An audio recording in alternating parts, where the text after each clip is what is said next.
ਸਾਰਿਆਂ ਕਨੇ ਪਹਿਲੇ ਮੇਰੇ ਕੋ ਇਹ ਦੱਸੋ ਤੁਹਾਡਾ ਇਲਾਕਾ ਕਿਹੜਾ ਹੈ ਤੇ ਤੁਹਾਡੇ ਇਲਾਕੇ ਚਾਹ ਦਾ ਰੇਟ ਕਿਆ ਹੈ।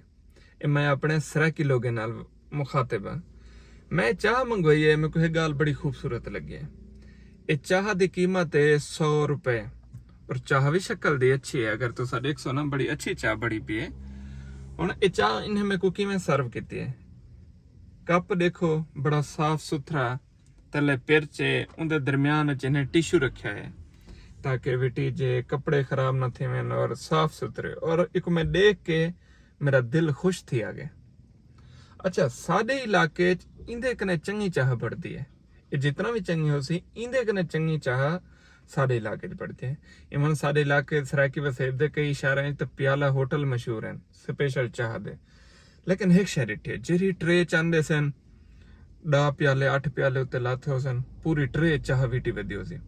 जेरा बंदा चिट्टे कपड़े वाला चेंदा पे छेंडा ठा उत्ते चाह लगी पियो सी। जिवें देखो ना बड़ा साफ सुथरा सोहना लगदा पे वो ना भरिया पिया सी। ये सारे पूरे सराकी वसेब जेके एक तो मशहूर है ना कि असा सीधे सादे हूं सिंपल हूं। दूजे अल्फाज मैं अजीब लगदे कि इवें लगदे जिवें असा किडड़े भी हों कि असा कारोबार करेंदे हैं उंदे थोड़ी जी बेहतरी नहीं से करेंदे। हुण साडे इलाके च 100 रुपए दी हो सी या 100 कने सस्ती हो सी। अगर वो कप थोड़ा जा साफ सुथरा रख देवें नाल एक टिशू रख देवें, क्या ख्याल है घिनण वाले दा दिल खुश ना थी सी बल्कि हुंदे कारोबार च इजाफा थी सी और मशहूरी थी सी कि यार फलाने दे चाह ना बड़ी साफ सुथरी ने। अगर कोई सफेद पोश मेहमान आ गए असें उथां खिन वैसे यार उन्हां दा बड़ा वीआईपी माहौल हुंदा। लेकिन सारे डेरा गाजी खान चंगे भले चाह लैन इवें हाथ जो लेसो ना पूरा हाथ चाह नाल भरिया सी। बल्कि कपड़े अगर तुसा तवज्जो नहीं देते चिट्टे कपड़े ते सीधे चाह दे छेंडे हो सन। तुसा घर वन के दसे सो मैं चाह पी आया।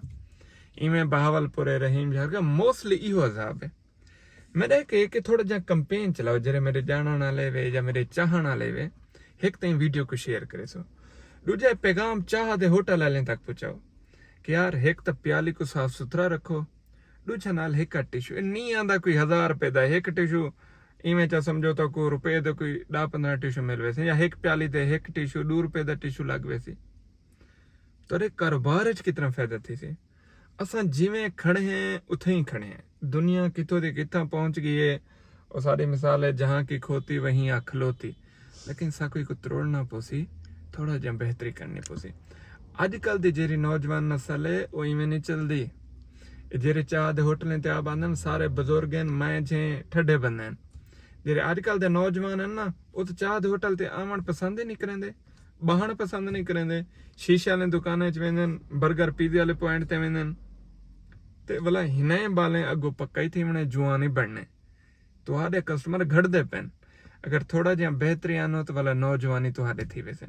तो मेरा मशवरा मैं क्या अपने सराकी वैसे को मशवरा दे देवां कि यार चाह दे नाल एक टिशू भी दिता करो ते जेरे तुहाडे कप होवन प्याले होवन ओ खुश्क होवन साफ सुथरे होवन ते बंदे को पीने चस आवे। चाह दा मतलब है नशा। चाह ओ लोग पीनन जेरे पुख्ता तरीन दिमाग रखेन, ज़हीन लोग, बड़े मुहज़्ज़िब लोग, मुअज़्ज़िज़ लोग और सरबराह लोग, हाकिम लोग, हुक्मरान लोग चाह पसंद करें। तो उनका कम से कम लेवल तो रखो। वीडियो को लाजमी शेयर करे सो, कमेंट दे विच अपना इलाका भी दसे सो। चाह दा रेट नहीं भुलना। मेरे बस्ती चाह मिलती है जिथे मैं पीवन आया बैठा 100 रुपए दी। तुसां अपना इलाका ते नाल चाह दा रेट ही दसे सो। शुक्रिया।